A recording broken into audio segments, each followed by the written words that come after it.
bem, estamos de volta com o nosso Gazeta Entrevista desta noite. O Gazeta Entrevista é um oferecimento especial da água mineral Verágua, produzida em nosso estado, obedecendo rigorosos padrões de qualidade para que você tenha saúde em sua casa. Quando for comprar sua água mineral, peça sempre Verágua, tá bom? Eu tenho o prazer de receber em nossos estúdios Dr. Pedro Paulo Castelo Branco Coelho, juiz federal aposentado e um dos mais renomados advogados criminalistas do Brasil. Para você que é de uma geração, digamos, mais jovem, deixa eu apresentar aqui doutor Pedro Paulo para você de casa. Pedro Paulo Castelo Branco Coelho, acriano, nascido no 2º Distrito de Rio Branco, na rua Cunha Matos, foi o primeiro juiz federal concursado do estado. Tem doutorado pela Pontifícia Universidade Católica de São Paulo e, além do Acre, atuou como juiz federal em Rondônia, Roraima, Amazonas, Pará e Brasília. Aposentado da Justiça Federal, é professor mestre de Direito Penal e Direito Processual Penal da UNB, Universidade de Brasília, membro da OAB do Distrito Federal, um dos mais renomados advogados criminalistas do Brasil, e foi o juiz que mandou prender Darli Alves logo depois da morte de Chico Mendes em 1988, mandou prender PC Farias, no caso Collor PC Farias, o escândalo, também em 1991, se eu não me engano, 92. Doutor Pedro Paulo, muito boa noite. Boa noite, é um prazer estar aqui com você. Satisfação ter muito grande estar no Acre, que é a minha terra, e me sinto muito feliz quando venho ao Acre, e tenho parte da minha família que está aqui no Acre também, e fico feliz e sempre digo aonde estou, nas minhas palestras, nos seminários que participo, e que sou um acriano. Acriano e defendo o Acre e tenho muito trabalho em favor do estado do Acre. Olha só, eu comecei fazendo esse pequeno preâmbulo. Se eu fosse aqui citar o currículo extenso do doutor Pedro Paulo, daria o programa inteiro. Eu tentei resumir aqui ao máximo para a gente ganhar tempo no nosso bate-papo. Doutor Pedro Paulo, como foi ser juiz federal na Amazônia numa época de tantos embates, luta pela terra, enfim, como foi aquela época para o senhor? Invasões, problema de empata, de querelas entre seringueiros e seringanistas, fazendeiros, e com um agravante, não havia computação, né? A gente tinha que levar a máquina Olivettezinha na mão para trabalhar. E juiz federal na Amazônia eram pouquíssimos, vinha juiz de Brasília e de outros lugares, até que nós ficamos aqui sediados no Acre, e daqui respondemos pelo Amazonas, por Rondônia, mais de 1 ano e meio, pelo Pará, pelo estado de Roraima.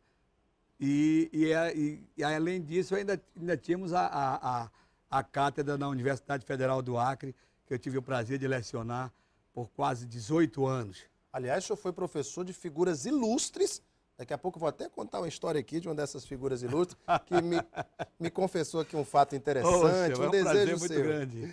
Doutor Pedro Paulo, o senhor fala que era uma labuta difícil, penosa, isso. E o senhor, logo após a morte de Chico Mendes, em 22 de dezembro de 1988, o senhor determinou como juiz federal do Acre a desapropriação das terras do Darli Alves da Silva, o fazendeiro acusado e condenado a 19 anos de prisão pela morte do Chico Mendes. Como é que foi aquela decisão?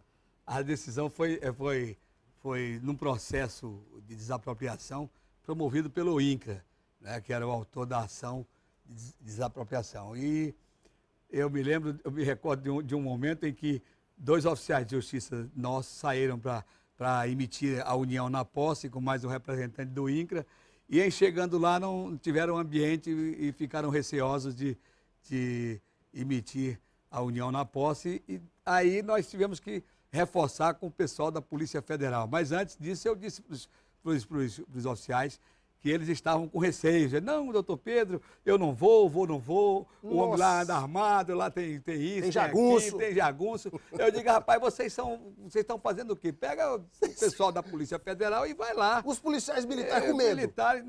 Os policiais militares não estavam ainda. Era a Polícia Federal, sim, a no Polícia caso. Federal, então, a Polícia Federal deu resguardo, proteção aos 2 oficiais de justiça e eles, então, fizeram a emissão da União na posse das terras que realmente estavam desapropriadas e que serviriam para fazer a desapropriação com loteamentos para os seringueiros, para os colonos. O senhor imaginava a repercussão que isso ia ter no Brasil inteiro? Não imaginava, não. Tanto que quando eu peguei uma Folha de São Paulo, tinha uma página inteira sobre isso. Eu digo, meu Deus, e aí narrando sobre toda essa parte aí, né, com esse episódio, inclusive, né, e a emissão na posse das terras pela União, e depois a União se encarregou. Internacional Foi, exatamente. E aí a União se encarregou de fazer, além da desapropriação, evidentemente, o loteamento para aquelas pessoas que tinham necessidade da terra e que trabalham na terra, viu?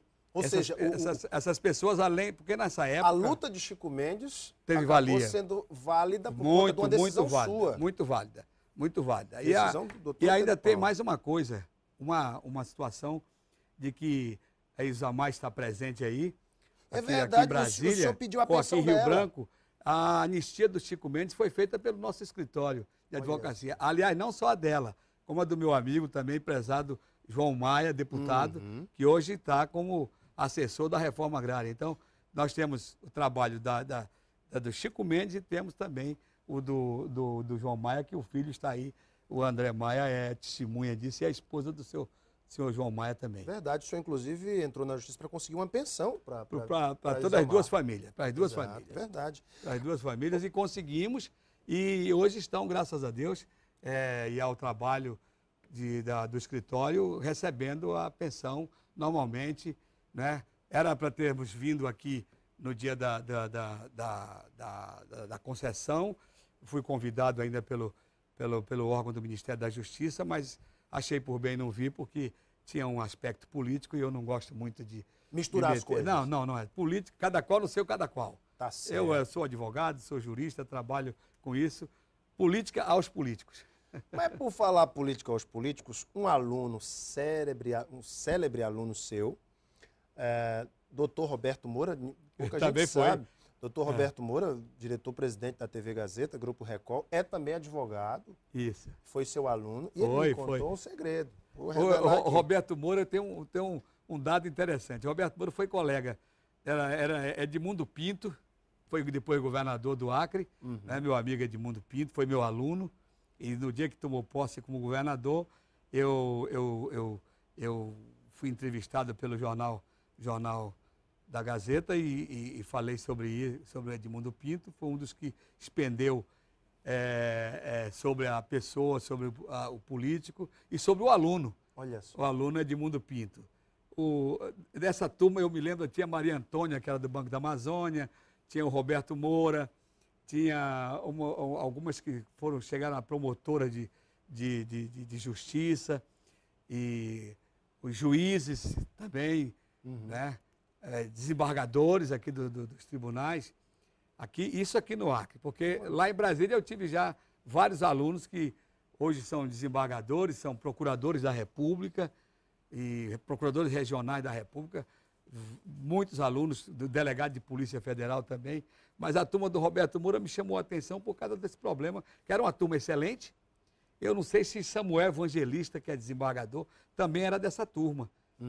Samuel, que é desembargador brilhantíssimo. Veio do Ministério Público. Do Ministério Público, um dos grandes alunos que eu tive aqui no Acre, e ele também era, não sei se era dessa turma do Roberto Moura. Eu citei aqui o nosso patrão. Minha mulher era, Jessi Fran também era dessa turma. Eu citei aqui o nosso patrão porque ele me contou que o senhor acalentava o sonho de ser governador do Acre. É verdade? O senhor desistiu desse sonho? Não, todos nós temos um sonho, como diz o Martin Luther King, I have a dream. Eu tive um sonho disso, né? De fazer o bem pelo Acre, pelo Estado. Eu tenho um orgulho tremendo.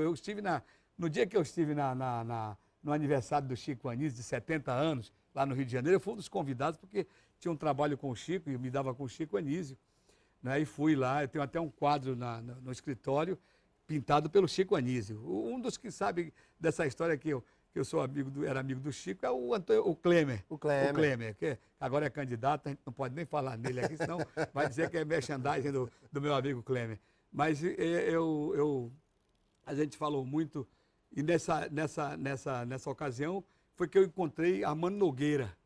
Grande Armando Nogueira. Armando Nogueira estava no aniversário e nós passamos umas boas horas conversando sobre o Acre. Que coisa e foi quem me deu a notícia de um acriano ilustre, que foi promotor do território, Juvenal Antunes, que hoje é a estátua lá no 2º distrito. Exatamente. Lá de Juvenal Antunes, que era um promotor do território federal do Acre.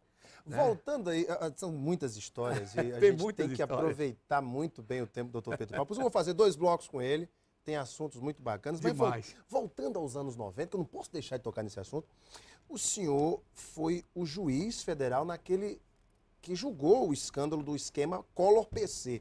Como foi aquele caso? Como é que aquele caso caiu nas suas mãos? Porque quando eu saí daqui, eu fui transferido, removido, a pedido meu, em setembro. Mas como setembro eu estava inaugurando o prédio da Justiça Federal aqui na Benjamin Constant, é Benjamin Constant ali? Me desculpa. Aqui atrás é Antônio da Rocha Viana. Não, aquela lá que fica lá na rua da Prefeitura, ali, que eu esqueci agora o nome, agora me falhou. Rui Barbosa. Rui Barbosa, na rua Rui Barbosa. A Benjamin Constant é a outra. É outra. Então, na rua Rui Barbosa, era uma casinha que nós tínhamos lá da Justiça Federal e nós fizemos aquele prédiozinho que hoje funciona a AGU, antes funcionou depois da Justiça Federal, uma parte do Ministério Público Federal, me parece, depois foi que entregaram para a AGU. Então, quando nós fizemos aquele prédio, nós inauguramos em dezembro. Mas eu já estava removido em setembro, 3 meses antes. Eu queria deixar alguma coisa no Acre, né? Até porque eu já tinha um trabalho feito aqui no Acre. Nós tínhamos, eu fui secretário de Justiça do governador Joaquim Macedo, que eu tenho o maior orgulho de ter sido um dos participantes do seu governo. Então, nós inauguramos, naquela ocasião, a pousada do menor delinquente aqui no Clube do Juventus. Inauguramos uma espécie do CAGE, não é? Aquela onde ficam os menores, né, delinquentes e em recuperação. E depois inauguramos a penitenciária de Rio Branco. Francisco de Oliveira Conde. Francisco de Oliveira Conde. E nós que levamos o nome do Dr. Francisco de Oliveira Conde, por autorização do filho, Fernando de Oliveira Conde, que era meu professor, meu amigo, e eu substituí ele na matéria de processo civil, na Universidade Federal do Acre. Então eu conversei com ele e pedi o nome do irmão, do pai dele, né, Dr. Francisco de Oliveira Conde, que foi um grande jurista, chegou aqui na década de 30, foi procurador geral do território muitos anos, e depois foi advogado do Banco da Amazônia, que era o Banco da Borracha, né? E aí, nessa qualidade, ele se aposentou, e papai era um dos amigos dele, e tinha uma admiração muito grande por ele. E aí nós, coincidentemente, eu fui colega do professor Fernando de Oliveira Conde, na docência da Universidade Federal do Acre, e aí nós pedimos o nome, fui ao filho, pedi o nome do pai, que já era falecido, para colocar na penitenciária. Por quê? Porque a penitenciária do Acre, antes, era o nome de Evaristo de Moraes Filho. Aliás, Evaristo de Moraes, que eu me dei com Evaristo de Moraes Filho, o filho dele. Né? Que ele advogou na minha vara lá em Brasília, na 10ª vara. Mas ele não sabia desse dado. Que o nome do pai era Evaristo de Moraes. Teve um governador do território que tinha uma admiração pelo jurista Evaristo de Moraes e colocou então a penitenciária, mas era um cidadão que não tinha nada com o Acre, acho que não tinha nem conhecido o Acre, nada. E o Francisco de Oliveira Conde não, era do Acre. Era acriano, era seringueiro. Foi uma justa homenagem. Foi uma justa homenagem. Inclusive, ele tem um dado interessante, é que ele era seringueiro, estudava no Seringal, fazia as provas em Belém. Olha só. Né, do ginásio, e depois do científico, e depois ele já prestou o vestibular, e aí ficou no Pará, fez a faculdade de Direito no Pará, e daqui a pouco era um dos grandes advogados, juristas no Rio de Janeiro. Eu vou dar uma paradinha para o intervalo, vou fazer mais um bloco, doutor Pedro Paulo, e aí ele vai nos contar como é que o caso PC Collor foi parar nas mãos dele lá em Brasília e vai nos falar também sobre uma polêmica, a transformação do 2º Distrito em município. Doutor Pedro Paulo, o que ele pensa disso? Os internautas também participam. Logo após o intervalo a gente volta. Eu espero você. Até já.